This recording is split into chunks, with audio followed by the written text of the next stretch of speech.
Hi friends, ಎಲ್ಲ ಹೇಗಿದ್ದೀರಿ? Super ಆಗಿದ್ದೀರಿ ಅಂತ ಅನ್ಕೋತೀನಿ. ಇವತ್ತು ನಾವು ಕೊಡಚಾದ್ರಿ ಬೆಟ್ಟಕ್ಕೆ ಬಂದು ಹತ್ತಿ ಬರೋ ಎಕ್ಸ್ಪೀರಿಯೆನ್ಸ್ ಐತ್ರಲ್ಲ, ಹಿಂಗೈತೆ ಅಂತಂದ್ರೆ ಸೂಪರ್ ಐತಿ. ಭಾರಿ ಬೆಸ್ಟ್ ಮಜಾ ಕೊಡ್ತೈತಿ. ಬೆಟ್ಟದ ಮೇಲೆ ಒಂದು ಪೀಠ ಐತಿ. ಅದು ಯಾವ ಪೀಠ ಅಂತ ಗೊತ್ತಿಲ್ಲ, ಬಟ್ ಇಲ್ಲಿ ಯಾವ ಬೋರ್ಡು ಇಲ್ಲ. ನೋಡಿದರೆ ರಾಘವೇಂದ್ರ ಸ್ವಾಮಿಗಳ ಗತೆ ಕಾಣಿಸ್ತೈತಿ, ಬಟ್ ಅದಲ್ಲ. ಈ ಕಡೆಯಿಂದ ನೋಡಿದರೆ ಶಂಕರಾಚಾರ್ಯರು ಅಥವಾ ಮಧ್ವಾಚಾರ್ಯರು, ಇದು ಯಾವುದೋ ಒಂದು ಸರ್ವಜ್ಞರ ದೇವಸ್ಥಾನ ಅಂತ ಅನ್ನಿಸ್ತೈತಿ. ಬಟ್ ನನಗನ್ನಿಸ್ತೈತಿ ಇದು ಯಾವುದೂ ಅಲ್ಲೇನು ಅಂತ ಅನ್ನಿಸ್ತೈತಿ, ಬಟ್ ಯಾವುದು ಬೋರ್ಡ್ ಇಲ್ಲ. ಅದು ಬಿಟ್ಟರೆ ಈ ಕಡೆ ಬಂದರೆ ಸೂಪರ್ ಮಜಾ.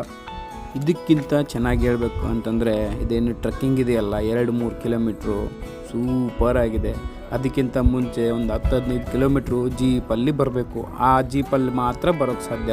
ನೀವು ಸ್ವಂತ ಕಾರ್ ತೊಗೊಂಡು ಹೋಗ್ತೀರಾ ಅಂತಂದರೆ ಇಲ್ಲಿ ಬರೋಕ್ಕೆ ಸಾಧ್ಯನೇ ಇಲ್ಲ, ಯಾಕಂದರೆ ಅವ್ರ ಜೀಪ್ ಮಾತ್ರ ಓಡುತ್ತೆ. ಈ ಥರ ಇದೆ ನೋಡಿ ಫ್ರೆಂಡ್ಸ್. ಈ ರಸ್ತೆಯಲ್ಲಿ ಯಾವುದೋ ಗಾಡಿ ನಡೆದರೆ ಸ್ಕಾರ್ಪಿಯೋ ಒಂದು ನಡೆಯೋದು, ಇಲ್ಲ ಅಂದರೆ ಕಾರ್ ಒಂದು ನಡೆಯುತ್ತೆ. ಅದು ಬಿಟ್ಟರೆ ಅದು ಡಿಫೆಂಡರು ಅವು ಇದೇ ಇದಲ್ಲ, ದೊಡ್ಡ ಕಾರು ನಡೆದ್ರೆ ನಡಿಬಹುದು ಅಂತ ಹೇಳ್ಬೋದು. ಇದು ಇವಾಗ ಸ್ಟಾರ್ಟಪ್ಪು, ಅಂದರೆ ಇದು ಒಂದು ಮಧ್ಯದಲ್ಲಿ ಸ್ವಲ್ಪ ಚೆನ್ನಾಗಿರೋ ರೋಡು ನಾನು ವಿಡಿಯೋ ಮಾಡಿದ್ದು. ಆಮೇಲೆ ಮುಂದೆ ಹೋದಂಗೆ ತುಂಬ ದೊಡ್ಡ ಆಳದಲ್ಲಿರೋ ರೋಡು, ಬೆಟ್ಟದ ತುದಿಗಳಿಂದ ಕರ್ಕೊಂಡು ಹೋಗ್ತಾರೆ. ಇಷ್ಟೊಂದು ಸೂಪರ್ ಆಗಿದೆ ಎಲ್ಲ ನೋಡೋಕ್ಕೆ. ಹೋದರೆ ಕೊಡಚಾದ್ರಿ ಬೆಟ್ಟಕ್ಕೆ ಹೋಗ್ಬೇಕು ಗುರು, ಸೂಪರ್ ಆಗಿದೆ. ಒಂದು ಸತಿ ಹೋಗಿ ವಿಸಿಟ್ ಮಾಡಿ ನೀವು ಮತ್ತೆ ಯಾವಾಗಪ್ಪ ಹೋಗ್ತೀವ, ಯಾರನ್ನಾದರೂ ಕರ್ಕೊಂಡು ಹೋಗಬೇಕು, ಮತ್ತೊಬ್ಬರಿಗೆ ಇದನ್ನು ತೋರಿಸ್ಬೇಕು ಅಂತ ಕುತೂಹಲದಲ್ಲಿ ತೇಲಾಡ್ತೀರ. ಅಷ್ಟೊಂದು ಸೂಪರ್ ಗುರು. ಇವ್ರು ನೋಡಿ ಟ್ರೆಕ್ಕಿಂಗ್ ಮಾಡ್ತಾ ಹೋಗ್ತಾ ಇದ್ದಾರೆ, ಬಟ್ ಅದು ಅಷ್ಟೊಂದು ಈಸಿ ಇಲ್ಲ, ತುಂಬ ದೂರ ಇದೆ. 10-15 ಕಿಲೋಮೀಟ್ರ್ ಹೋಗಬೇಕು. ಅದು ಒಂದಲ್ಲ ಎರಡಲ್ಲ, ಸುಮಾರು 5-6 ಬೆಟ್ಟ ದಾಟಿ ಹೋಗಬೇಕು. ಗಾಡಿ ಹಿಂಗೆ ಓಡಿಸ್ತಾರೆ ಗುರು, ಏನಂತೀರ. ಗಾಡಿ ಒಳಗಡೆ ಕೂತ್ಕೊಳ್ಳೋನಿಗೆ ಅಷ್ಟೇ ಡೇರಿಂಗ್ ಬೇಕು.